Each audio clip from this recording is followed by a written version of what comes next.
გამარჯობა, დღეს ჩვენ არც პოზიცია გვექნება, არც პარტია, არაფერი. არამედ დღეს ჩვენ ვნახავთ ჩემს საყვარელ ფიგურას.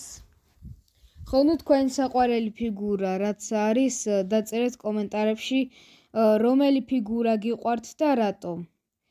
და ხო, ჩემი საყვარელი ფიგურა რა არის?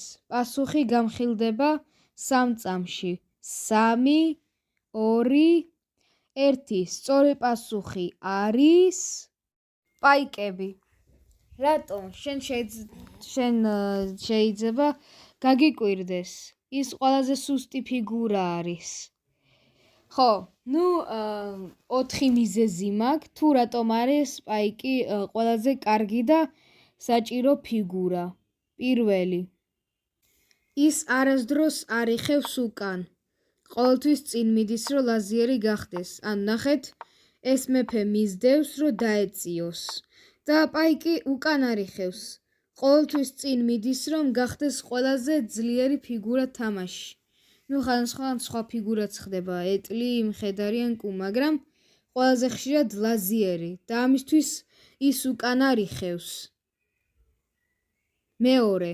ის რომ მათ გარეშე სრული არეულობა იქნებოდა საწყისებზე.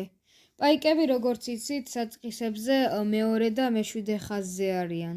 და ნახეთ ახლა პაიკების გარეშე როგორი არეულობა დატრიალდებოდა. ალბათ დამეთანხმებით, რომ ეს სრულიად ქაოსია და თეთრები ყოველთვის მოიგებდნენ. მაგრამ შავებსაც უნდა ჰქონდეთ შანსი. ესე იგი, ისინი ძალიან საჭირო ვიღაცები არიან. ძალიან შორმანძილზე რომ ვერ მიდიან. სწორედ ვერ წუდებიან, რომ მასე მოკან როგორც ლაზიერებმა და ეტლებმა. მესამე. ის რომ თავიდან როდესაც პაიკებს კარგავთ, სრულიად არ წუხდებით როგორც ლაზიერზე და ეტლზე, ძლიერ ფიგურებზე. თავიდან ეს დიდად არ გვაწუხებს. მეოთხე.